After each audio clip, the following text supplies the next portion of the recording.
ভারতে নভেম্বরকে ঘিরে আওয়ামী লীগের ভয়ঙ্কর পরিকল্পনা, ঢাকা ঘেরাও করছে আওয়ামী লীগের গেরিলা বাহিনী। তাহলে কি সত্যি ঢাকা দখলে চলে যাবে আওয়ামী লীগের এবং বিশেষভাবে প্রশিক্ষণ নেওয়া সেই গেরিলা বাহিনীর হাতে? কি বলছে গণমাধ্যম? এই সম্পর্কে বিস্তারিত থাকছে পুরো ভিডিও জুড়ে। আজকে আপনাদেরকে প্রমাণ সহকারে সব দেখিয়ে দেবো, তাই না টেনে সম্পূর্ণ ভিডিওটি দেখতে থাকুন। বাংলাদেশের রাজপথে আবারও উত্তেজনা, নোয়াখালী থেকে ঢাকায় ছড়িয়ে পড়ছে নতুন এক গণ আন্দোলনের ঢেউ। এদিকে নভেম্বর মাসকে ঘিরে পলাতক আওয়ামী লীগ নেতারা ভয়ানক প্ল্যান করেছে। এর মধ্যে 15,000 আওয়ামী লীগ নেতা দেশে পা রেখেছে। আগামী 2 মাস দেশে কি হবে একমাত্র শেখ হাসিনা ছাড়া কেউ জানে না। ভারতবর্ষে ফাইনাল ডিসিশন নিয়েছে আওয়ামী লীগের নেতাকর্মীরা। রাজপথে নামার ঘোষণা দিয়েছে সেই দলটি। দর্শক, দেশে যখন আওয়ামী লীগের নেতাকর্মীরা বিভিন্ন রকমের ঝটিকা মিছিল করছেন, আবার পুলিশের গ্রেপ্তারের শিকারও হচ্ছেন, সরকারের নানা ধরনের পদক্ষেপ দেখছি, তাদের কর্মকাণ্ডের উপরে নিষেধাজ্ঞা আছে, ঠিক সেই সময় ভারতে আওয়ামী লীগের নেতারা কি করছেন সেই ব্যাপারে চাঞ্চল্যকর একটা তথ্য দিয়েছে। বাংলাদেশ আওয়ামী লীগ আজকে ঢাকা শহরে বাংলাদেশের বিভিন্ন জায়গায় 100টি মিছিল পালন করেছে। দর্শক দেখতে পাচ্ছেন আওয়ামী লীগ কর্মীরা তারা রাজপথে দাঁড়িয়ে পড়ে এবং ঢাকা শহর অচল করে ফেলে এক প্রকার আজকে সারাদিন।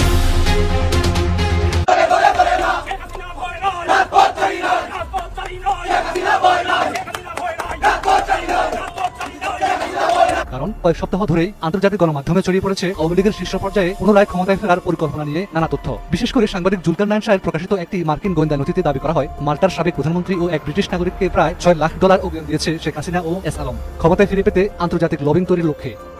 ঢাকা উঠে যাচ্ছে হাসিনা দলের উপর থেকে। বাংলাদেশের স্বমহিমায় ফিরছে আওয়ামী লীগ।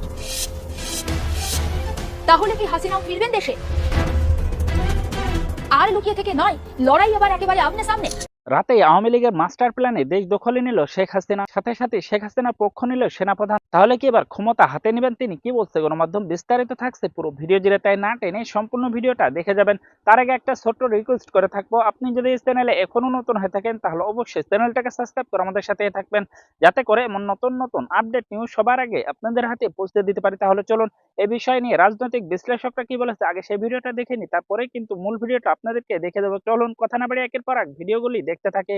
একটা দেশব্যাপী সহিংসতা ছড়িয়ে দিয়ে নির্বাচনটাকে একটা অনির্দিষ্ট সময়ের জন্য বানচাল করে দেওয়ার প্রচেষ্টা শুরু হবে। কারণ নির্বাচনটা না হোক বা নির্বাচনটা পিছিয়ে যাক, সেই প্রত্যাশা কিন্তু অনেকগুলো পক্ষের আছে। শুধুমাত্র যে ডক্টর মোহাম্মদ ইউনূস আন্তর্জাতিক সংবাদ মাধ্যমে গিয়ে কথা বলে দিয়েছেন যে তাকে অনেকে বলছেন 5 বছর থাকুন, 10 বছর থাকুন, 50 বছর থাকুন, এবং তার মাধ্যমে নিজের প্রত্যাশাটা তিনি প্রকাশ করেছেন। শুধু তাই নয়, আমরা জানি যে জামায়াতে ইসলামী, এনসিপি সহ অনেকগুলো রাজনৈতিক দল কিন্তু গত বছর আগস্ট থেকেই বলে আসছিল যে নির্বাচন এই সরকারের মূল লক্ষ্য না। সরকারের একদিকে যেমন কোনো ধারণা নাই যে কারা সারা দেশ জুড়ে এ ধরনের নাশকতা ঘটাচ্ছে, এরই মধ্যে ককটেল বিস্ফোরণ, বাসে আগুন এসব অব্যাহত আছে।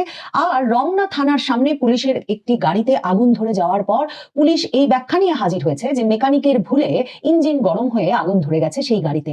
একই রকম ভাবে উত্তরায় একটা মাইক্রোবাস জ্বলতে দেখা গেলেও পুলিশ বলছে যে সেই গাড়িতেও আগুন ধরে গেছে ইঞ্জিন গরম হওয়ার ফলে। এর আগে মঙ্গলবার এক ট্রেনের ইঞ্জিনে আগুন ধরে যাওয়ার পরও শোনা গিয়েছিল যে কারিগরি ত্রুটিতে অতিরিক্ত উত্তপ্ত হয়ে রেলের ইঞ্জিনে আগুন ধরে গেছে। কিন্তু অন্যদিকে ঢাকার সূত্রাপুরে, মিরপুরে বাসে আগুন দেওয়ার ঘটনা ঘটেছে, আশুলিয়ায় বাসে আগুন দেওয়ার ঘটনা ঘটেছে, অন্তত 3টি বাসে গাজীপুরে আগুন দেওয়ার ঘটনা ঘটেছে। এমনকি ঢাকায় যাত্রী বেশে বাসে উঠে বাসের ভেতরেই আগুন ধরিয়ে দেওয়া হয়েছে। হতাহতের কোনো ঘটনা এখনো না থাকলেও এসব ঘটনায় যে জনমনে আতঙ্ক বাড়ছে তা একেবারেই সন্দেহাতীত ভাবেই বলা যায়। কারণ এরই মধ্যে বিভিন্ন বিশ্ববিদ্যালয়গুলো তাদের বাস সার্ভিস বন্ধ করেছে, বিভিন্ন অফিস তাদের গাড়ি বের করা বন্ধ করেছে, আর ব্যক্তিগত গাড়ি বের করার সংখ্যাও রাস্তায় উল্লেখযোগ্য হারে কমে এসেছে। মানুষ প্রয়োজন ছাড়া চলাচল না করার একরকম সিদ্ধান্ত নিয়েছে, তা বোঝাই যাচ্ছে। অন্যদিকে যেমনটা হয় এসব দূরপাল্লার বাসেও যখন আগুন দেওয়া হয় তখন বাসের সংখ্যাও মহাসড়কগুলোতে কমে আসে, আর তার ফলে কমে আসে যাত্রীও। এমন অবস্থায় পরিস্থিতিটা স্বাভাবিক রাখা কিছুতেই সম্ভব হচ্ছে না সরকারের পক্ষে। সরকার এখন পুলিশ বাহিনী দিয়ে না পেরে, সর্বশক্তি নিয়োগ করার পর তাতেও নাশকতা সামাল দিতে না পেরে এখন বিজিবি নামিয়েছে। কিন্তু মনে রাখতে হবে, পুলিশ যদি বের করতে না পারে, গোয়েন্দা সংস্থাগুলো যদি বের করতে না পারে যে নাশকতার উৎস কোথায়, কোথা থেকে ঘটছে এসব ঘটনা, কোথায় বসে তৈরি হচ্ছে এত এত ককটেল, তাহলে সমস্যার সমাধান হওয়ার কোনো সম্ভাবনা নাই। সরকার আওয়ামী লীগ দমনে, আওয়ামী লীগ এবং এর অঙ্গ সংগঠনের সহযোগী বা সদস্য সন্দেহে সকলকে গ্রেফতার করে ফেলতে সর্বশক্তি নিয়োগ অব্যাহত রেখেছে। মঙ্গলবারেও 13 নভেম্বরের কর্মসূচি দমনে সর্বশেষ যে স্বরাষ্ট্র মন্ত্রণালয়ের কোর কমিটির বৈঠক হয়েছে, সেখানে স্বরাষ্ট্র উপদেষ্টা নির্দেশ দিয়েছেন যে সন্দেহ হলেই, আওয়ামী লীগ সন্দেহ হলেই আইন শৃঙ্খলা রক্ষাকারী বাহিনী যে কাউকে গ্রেফতার করতে পারে। এবং পুলিশ হোটেলে, মেসে, ছাত্রাবাসে, বাসে বাসে তল্লাশি চালাচ্ছে এবং গ্রেফতার চালিয়ে যাচ্ছে। এমনকি ঝটিকা মিছিল থেকেও গ্রেফতারের ঘটনা ঘটছে সারা দেশ জুড়ে, কারণ মিছিল থামানো যায় নাই। কিন্তু পুলিশ যেটা জানে না সেটা হচ্ছে নাশকতা কারা করছে। এই যে ছাত্রলীগ, আওয়ামী লীগ, যুবলীগ, আওয়ামী লীগের অঙ্গ সংগঠন সমূহের নেতাকর্মীরা গ্রেফতার হচ্ছেন, তাদের কারো কাছ থেকে এখন পর্যন্ত কোন রকম অস্ত্র বা ককটেল বা দেশি বিদেশি কোনো কিছু, মানে নাশকতা সৃষ্টিকারী কোনো কিছু পাওয়া যায় নাই। পুলিশের কোনো ক্লু নাই যে এই ঘটনাগুলো কারা ঘটাচ্ছে। এমনকি এনসিপি কার্যালয়ের সামনে থেকে দুজনকে আটক করে এনসিপির নেতাকর্মীরা দিল পুলিশের হাতে, যারা নাকি ককটেল বিস্ফোরণ ঘটিয়ে এনসিপি কার্যালয়ের সামনে থেকে চলে যাচ্ছিল। তারপর শোনা গেল আটককৃতদের মধ্যে একজন শিবির কর্মী, কিন্তু পরে পুলিশ বলল, রিউমার স্ক্যানারের মাধ্যমেও বলা হলো যে এটা ছড়িয়ে পড়া গুজব, ওই আটককৃতরা শিবির কর্মী নয়। তবে আটককৃতরা কারা, কার নির্দেশনায়, কার অঙ্গুলি হেলনে বা কোথায় তৈরি ককটেল এসে তারা কোথায় মারছে, এই বিষয়গুলো এখন পর্যন্ত পুলিশ জানে না। পুলিশ যে কিছুই জানে না, নিয়ন্ত্রণে রাখতে পারছে না, তার প্রমাণ প্রধান উপদেষ্টার গ্রামীণ ব্যাংক অফিসের সামনে মিরপুরে ককটেল বিস্ফোরণের ঘটনা ঘটলো সোমবার। আরেক উপদেষ্টা ফরিদা আক্তারের প্রবর্তনার সামনেও, মানে তার ব্যবসা প্রতিষ্ঠানের সামনেও ককটেল বিস্ফোরিত হলো। আর এই ঘটনাও কারা ঘটিয়েছে পুলিশ তা বের করতে না পারার ধারাবাহিকতায় এখন দেখা যাচ্ছে ব্রাহ্মণবাড়িয়ায় রীতিমতো পেট্রোল ঢেলে প্রধান উপদেষ্টার প্রতিষ্ঠান গ্রামীণ ব্যাংকের কার্যালয়ে আগুন ঢেলে দেওয়া হয়েছে এবং সেই আগুনে সেই অফিসের গুরুত্বপূর্ণ নথিপত্র ক্ষতিগ্রস্ত হয়েছে। পুলিশের পক্ষে সারা বাংলাদেশ জুড়ে এই অস্থিরতা, এই অস্থিতিশীলতা কি সামাল দেওয়া সম্ভব? কারা ঘটাচ্ছে ঘটনাগুলো? দেখুন, গত সপ্তাহে প্রথম ককটেল মারা হলো একটা চার্চে, তারপর খ্রিস্টান মিশনারিদের একটি বিখ্যাত স্কুল সেন্ট জোসেফ স্কুলের গেইটে ককটেল পড়লো। এরপর দেখা যাচ্ছে মেয়েদের স্কুলগুলোতে ককটেল মারার ঘটনা ঘটছে। মগবাজারে ইস্পাহানি স্কুলে ককটেল বিস্ফোরিত হলো।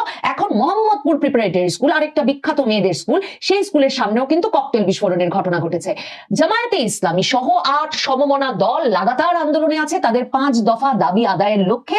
এই সময়টাতে 11 তারিখ তারা পল্টনে বড় সমাবেশ করেছে, তাদের চলো চলো ঢাকা চলো কর্মসূচি ছিল এবং সেখান থেকে তারা জুলাই আন্দোলনকে সাংবিধানিক স্বীকৃতি দেওয়া, জুলাই সনদকে সাংবিধানিক আদেশের মাধ্যমে বাস্তবায়ন আদেশ জারি করা, গণভোট করা নভেম্বরের মধ্যে, এরকম 5টি দাবি নিয়ে তারা রাজপথে নেমেছে। এবং তারা বলেছে যে 13 তারিখও তারা যেমন রাজপথে থাকবে ফ্যাসিবাদী শক্তিকে প্রতিহত করবার জন্য সর্বস্তরের জনগণকে নিয়ে, 16 তারিখ থেকে তারা যমুনার সামনে লাগাতার আন্দোলনে যাবে এই জুলাই সনদ বাস্তবায়ন আদেশ এবং জুলাই অভ্যুত্থানকে, তারা বলছে এখন জুলাই বিপ্লবকে আইনি স্বীকৃতি দেওয়ার, সাংবিধানিক স্বীকৃতি দেওয়ার দাবি নিয়ে। তাদের আরেক দাবি হচ্ছে নভেম্বরের মধ্যে গণভোট। বিএনপি সেটাতে কিছুতেই রাজি না। বিএনপি আর জামায়াতে ইসলামীর মধ্যে যে এই সময়ে রাজনৈতিক দূরত্ব ব্যাপকভাবে বেড়েছে, শুধু তাই নয়, বিএনপির এমপি পদপ্রার্থীদের সঙ্গে এমপি মনোনয়ন যারা পেয়েছেন, মানে যাদের প্রার্থিতার প্রত্যাশা ছিল আর যারা মনোনয়ন পেয়েছেন, তাদের মধ্যে সারা দেশ জুড়ে ব্যাপক বিক্ষোভ, সহিংসতার ঘটনা ঘটছে। বিএনপির এমপির জনসংযোগে সরাসরি অস্ত্রধারীরা গুলি চালিয়ে একজন শীর্ষ সন্ত্রাসীকে হত্যা করেছে। ঢাকায় সোমবার শুধু গুলিবিদ্ধ হয়ে প্রকাশ্য দিবালোকে একজন শীর্ষ সন্ত্রাসী মারা গেছেন তাই নয়, আজকেও খবর আছে বাড্ডায় গুলিবিদ্ধ হয়ে একজন নিহত হয়েছেন। এসব ঘটনাগুলি প্রমাণ করছে যে অস্ত্র ব্যাপক পরিমাণে আছে ব্যাপক পরিমাণ ককটেল এবং আছে বিবদমান পক্ষগুলো যারা একে অপরের সঙ্গে লড়াইরত এবং রাজপথে প্রকাশ্যে আন্দোলন করছে।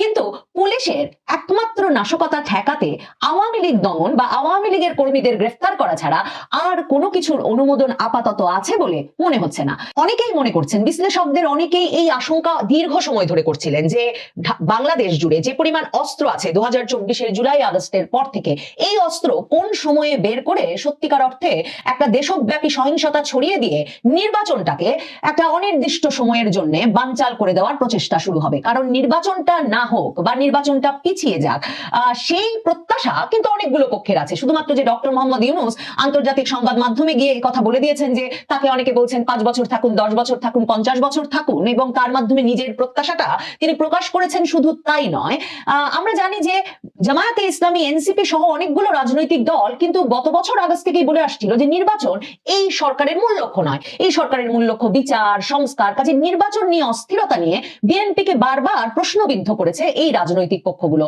জামায়াতে ইসলামী পল্টনে সর্বশেষ যে সমাবেশটি করলো 5 দফা দাবিতে, সেই সমাবেশ থেকে মঙ্গলবার কিন্তু স্পষ্টভাবে জামায়াতে ইসলামীর আমির এই কথা বলে দিয়েছেন ডাক্তার শফিকুর রহমান, যে যদি জুলাই সনদের সাংবিধানিক আদেশ দেওয়া না হয়, যদি নভেম্বরে গণভোট না হয়, তাহলে 26-এ কোনো নির্বাচন হবে না। 26-এ নির্বাচন এখন পুরোপুরি নির্ভর করছে নভেম্বরে গণভোটে বিএনপি রাজি হয় কিনা। নভেম্বরে গণভোট না হলে জামায়াতে ইসলামী স্পষ্টভাবে জানিয়েছে 26-এ নির্বাচন হবে না। আবার জামায়াতে ইসলামীর নেতা আজাদ সাহেব স্পষ্টভাবে বলেছেন যে বিএনপি যদি বেশি সংবিধান করে তাহলে 29 সাল পর্যন্ত কোনো নির্বাচন হবে না। আসলে কি বিএনপিরই সবগুলো পক্ষ নির্বাচন চাইছে ফেব্রুয়ারি মাসেই? এমপি পদে মনোনয়ন প্রত্যাশী ছিলেন যেই ব্যক্তিরা এবং যারা মনোনয়ন পান নাই, তারা কেন নির্বাচনটা হতে দেবেন? তারা তো এখন সেই 2024-এর আগস্টের পর থেকে ক্ষমতার ভাগাভাগির মধ্যে তারাও ছিলেন। একটি এলাকায় কোনো ব্যক্তিকে তার এমপি মনোনয়ন দিয়ে দিচ্ছে, তখন অন্য যারা মনোনয়ন প্রত্যাশী ছিলেন তারা তো ওই এলাকায় নিয়ন্ত্রণ হারাচ্ছেন, তাদের আধিপত্য হারাচ্ছেন এবং তারা যে ধরনের ব্যবসা বাণিজ্য বা আয় রোজগার করছিলেন সেখানে সেই উৎসগুলো হারাচ্ছেন। কাজেই সশস্ত্র সংঘাত হচ্ছে। এমন অবস্থায় নির্বাচন যে কে চাইছেন না বলা মুশকিল। কাজেই সহিংসতা সারা দেশে ছড়িয়ে পড়লে আসলে কার লাভ? এর মধ্যে দেখা যাচ্ছে সরকারের লাভটাও কম নয়, কারণ এই সরকার তো অনির্দিষ্টকালের জন্য ক্ষমতায় থাকতে চায়। কারণ যে ক্ষমতার ভাগাভাগির রাজনীতি চলছে, সেই ভাগাভাগিতে এই সরকার, প্রধান উপদেষ্টা মণ্ডলী প্রত্যেকে সেই লাভের ভাগিদার। কাজে কেউ লাভ ছাড়তে চাইছেন না, বরং এই সময়টায় একটা অস্থিরতা তৈরি করে, ককটেল ফাটিয়ে, আগুন লাগিয়ে, জনমনে আতঙ্ক সৃষ্টি করে এর মধ্যে কিভাবে নির্বাচন অনুষ্ঠিত হতে পারে এই রবটা যদি ছড়িয়ে দেওয়া যায়, তাহলে সত্যিই তো জামায়াত নেতা আজাদ সাহেব যেমন বলেছেন 2029 সাল পর্যন্ত এমন একটা ভাগাভাগির ব্যবস্থা তো চালিয়েই যাওয়া যেতে পারে। এসব পরিস্থিতি বিবেচনায় এই প্রশ্নও মনে জাগে যে আসলে সরকার জানতে চায় কিনা কারা নাশকতা ঘটাচ্ছে, সরকার জানতে চায় কিনা ককটেলগুলো কোথায় তৈরি হচ্ছে আর কারাই বা দিকে দিকে ককটেল ছুটছে। সরকার সত্যিকার অর্থেই জানতে চায় কিনা যে এই অস্ত্রবাজি থামানোর যে প্রধান এবং প্রথম কাজ অস্ত্র উদ্ধার, সেই অস্ত্র উদ্ধারে কেন আইন শৃঙ্খলা রক্ষাকারী বাহিনীগুলো সাফল্য পাচ্ছে না? নাকি সরকার চায় যে যেমন পারুক বিবদমান পক্ষগুলো নিজেরা লড়াই করে, নিজেরা সহিংসতা সৃষ্টি করে একটা অস্থির পরিস্থিতি বিরাজমান রাখুক? এই ভিডিওটা আপনাদের কাছে কেমন লাগলো? যদি বিন্দু পরিমাণ ভালো লেগে থাকে তাহলে অবশ্যই চ্যানেলটাকে সাবস্ক্রাইব করে আমাদের সাথে থাকবেন, যাতে করে এমন নতুন আপডেট নিউজ সবার আগে আপনাদের হাতে পৌঁছে দিতে পারে। তাহলে সবাই ভালো থাকবেন, সুস্থ থাকবেন। দেখা হচ্ছে পরবর্তী কোনো আপডেট নিউজ নিয়ে।